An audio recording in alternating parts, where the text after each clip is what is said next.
Okay, everyone, welcome to this 20-minute transformation. For those of you who are joining us for the first time, the reason why I call it a 20-minute transformation is twofold. One, we're just going to be here for 20 minutes. I know that you've got many things that you need to do in your day. So we're going to make sure that this is sharp and concise and gives you exactly what you need. The second thing is it's called a transformation. So this is an information. This is going to give you one idea that's going to help you to take a step towards where it is that you want to go. And we're going to be moving fast. This is going to be here for you as a recording as well. So you can go back as many times as you want. And what we're doing to kick off the year this year is we're setting a benchmark. We're setting a foundation.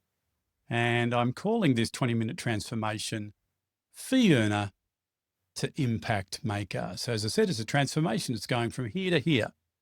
So right now, if you are someone who is referred to as a fee earner in a professional services firm, you're in the right place, because this is going to help you to excel in professional services without relying on your expertise alone.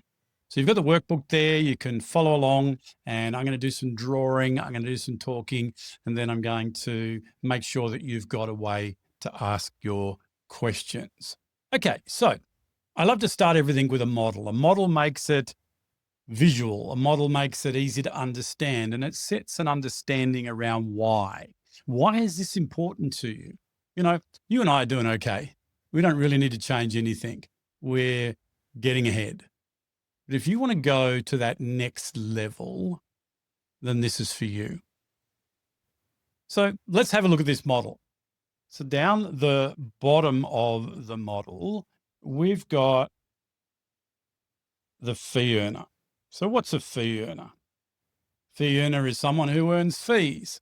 Of course it is, Grant. But a fee earner is someone that has a technical expertise that they sell normally by an hourly rate. But then we've got an impact maker. And an impact maker is someone who is going beyond their technical expertise, going beyond earning an income, and they're making a big impact, not just for their own life, but for the lives around them and their clients' lives. And they're making an impact in their world. So let's pull those a little bit further apart.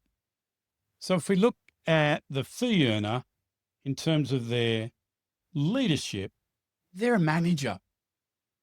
They're someone who can manage a process. If we look at the impact maker, they're a leader.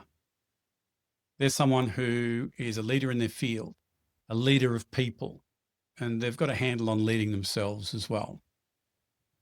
So there's nothing wrong with being the manager.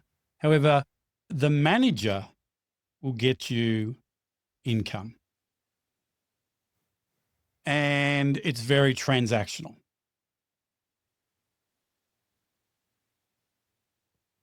Whereas the fee earner who shifts to impact maker suddenly has a lot more influence. And the leadership style is more transformational.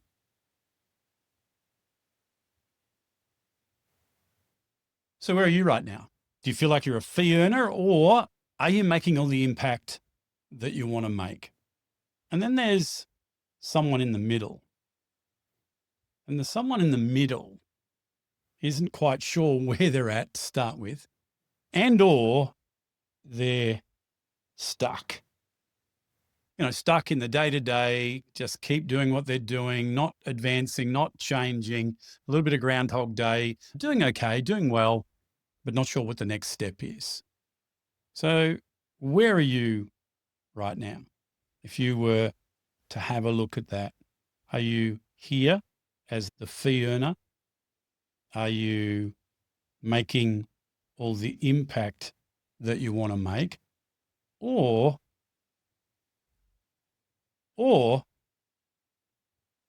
are you stuck? So that just gives you a little bit of an understanding of where you're at, right? So now that we know where we're at, I want to put that in a scale for you. All right. So I love scales. Scales help me to understand where I'm at. They help me understand where I need to go. So if we look at this here, we go from 0 here to 10. The numbers don't mean anything except it just gives us a scale. It gives us a frame of reference, right? So if we look at these 3 areas as we talked about. So first of all, you could be on the fee earner path, the manager path, right? You could be stuck. And you could be on your way to impact maker. So what I want you to do right now, whether you're drawing it in your workbook or you're just thinking about it, I want you to give yourself a mark. I want you to give yourself a point. So, if you feel like you're on the fee earner scale, where are you on that? If you feel like you're stuck, how stuck are you? And if you're heading towards being an impact maker, how much progress have you made with that? And it's really important to understand that so that you know where you need to go. You know what the gap is and you know what the transformation is. So here's what we need to understand. A lot of times you look at those sort of things and you think, okay, I'm here, I need to be there. No, it's not a dichotomy. It's incremental change. So I want you to go away from here with a mindset of what's one step that I could take to take me closer to that impact maker that I want to be. All right. So let me give you some resources around that. Let me help you to understand where it is that you need to, or you can firstly choose from in terms of what it is that you're going to work on. Because for us to go anywhere, we need to change. For us to change, we need to get awareness. When we've got that awareness, we need to go, okay, what do I need to do? Who do I need to become? What do I need to change? So if we look at the 3 areas that we can work on, first of all, you can work on you. And for me, that's the start point for everybody. Who is it that I need to be? Who is it that I'm becoming and need to become? Then the second area is the stuff, in terms of the process of what I'm doing. And then the third area is how you work with them, other people, whether they're working with you, for you, whether they're clients, whether they're suppliers, whether they're people in your private life, whatever it is. So if we look at those 3 areas, I look at the type of leadership that we need to work on. And the first type of leadership that we are working on is personal leadership. Personal leadership is leading yourself. And as you may have heard me say before, most people agree with me that the most difficult person that you lead on a daily basis is you. Right? I know there's heads nodding right now. People are agreeing with that because you never talk to yourself as kind as you talk to anyone else. You beat yourself up. You have a higher expectation of yourself than you do of any other person on the planet. And that's just the way it is. It's just part of human nature. And then the it comes through your professional leadership. Your professional leadership is about what is it that you need to do to get results from you. This is about where your technical ability comes in, where your doing skills are. And then the them is all around your people leadership. So 3 areas of leadership that you can assess yourself on and then go, hey, this is stuff I'm going to work on this year. And what I'm going to do during the year is I'm going to make these 20-minute transformations and every bit of content that I do around helping you to make those shifts. I call them shifts because when you shift, it's a transformation. You go from where you are now, which is not cutting it, to where you want to be. And as I said, you do that not in one jump, you do that incrementally. All right. So let's break this down a little bit more. So in looking at the you, predominantly this is all about your identity. This is about your beliefs. This is all about your values. And it's really all about your priorities. So when you have those three things in place, which is about working on your identity. You're approving of yourself. You feel confident. You have self-belief. You know what it is that you stand for, and you know what's most important to you. Then that is a good place to be in terms of your personal leadership. So if any of those things, as I'm saying them, are a bit out of whack, you know exactly what it is that you need to work on. Your professional leadership is all about output. What are you doing to get results? It's all about clients and getting them and keeping them and working for them. And this is all about the revenue building. And then you get into people leadership. And the people leadership area is all about what is the example that you're setting for the people that you're leading. So you can see now that having you and your personal leadership sorted out is going to help you to do that. It's all about the education that you provide. Who are you developing and how are you doing that? And a big one, it's about the empathy that you show. So there's those areas within working on you, working on it, and working with them, your personal, professional, and people leadership. And that's where these 9 key areas come from. So if I break that down for you, we've got 3 areas in your personal leadership, in your professional leadership, and your people leadership. And if you look at each of those, we have these shifts that we need to make. And I want you to see these shifts so you can go, what's the shift that I could invest in now? What could I put some of my bandwidth in? So in your identity, that's who you believe you are and who you believe you're not. That's the foundation for everything that you do.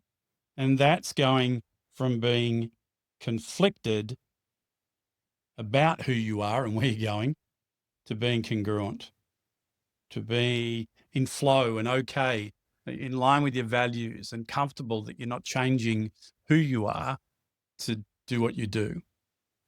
Then your next area is going in your intelligence. It's going from singular intelligence, so looking at your IQ, your technical ability, to your multiple intelligence and working on your emotional intelligence. You're an emotional being, so this is an area that you really need to work on. And then in your intention, it's going from being scattered to having a plan for your life. Where does your career fit? Sometimes it feels like it is your life, right? But where does it fit into your life? It's only a part. That whole thing of work-life balance is a myth because it assumes that work and life are separate. No, your work, your career, your profession is only one part of your life. So having a plan for beyond work helps you to stay on track with your values, with your beliefs, with your key priorities. All right. So then we go to the professional area. And in performance, this is about going from high performance, shifting to a more sustainable model of performance so that you don't burn out. In your positioning, which is about you positioning yourself in the profession, in your firm, in the marketplace, is about going from being invisible because you're just like everybody else to being in demand. And I don't mean in demand as in more people want a piece of you. I mean in demand in terms of the go-to person that people want to pay to work with.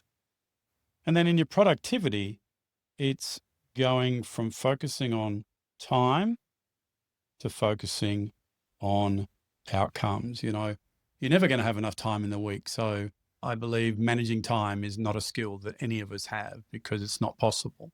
But we can manage our expectations, our environment, and our energy. And I'll definitely do a full video on that later in the year. And then we look at our people leadership skills. And this starts with resilience. Here's the thing. I love people, right? People call me the people builder. And I own a company called People Builders. But people can be annoying sometimes. They can be hard to deal with. I know, because people feel that about me, I'm sure. So it's being able to be resilient, and it's going from being stressed all the time to being strong. But it's doing it in a healthy way. You know, that old model of resilience teaching is very damaging. A lot of people think, oh, just suck it up. You know, you've picked this profession. If you can't handle the heat, get out of the kitchen, eat a bucket of concrete, all these ridiculous things that we say, just push through. No, no, that'll burn you out. I know. I've been through it. You know, this is about vulnerability, asking for help. And it's not about just having resilience for you in your people leadership. It's about fostering an environment of resilience as well. And then we look at relationships. I don't care how much AI we use, we're always going to have human to human relationships. They are going to be the key to our success, to getting the results that we want. And this is shifting from being in conflict all the time to a model of collaboration. How do you work with people, right? I know this was an area I had to do a lot of work on. And then the final area is how you get your results. Remember, the professional leadership is about you getting results from your efforts, but people leadership is about how do you leverage that and get results through others. And this is going from do to through. This is about passing the baton. This is about learning not to delegate, but to develop. So there you have 9 key areas that's going to help you to shift from where you are now to where you want to go. It's going to help you to move yourself along this scale, to go from being a fee earner or being stuck to being an impact maker. And I want to help you to do that this year. So what's the one thing that you got out of this? I'd love to hear, excuse me. I'd love to hear about that. And no matter where you're watching this, there'll be a place below you that you can join the conversation. I look forward to taking you through more of these 20-minute transformations. Today is about setting a benchmark, an understanding of why and what. I'm going to step you through, as we go through the year, little transformations in each of these areas to help you to be able to get the results that you want in 2026. I'll see you then.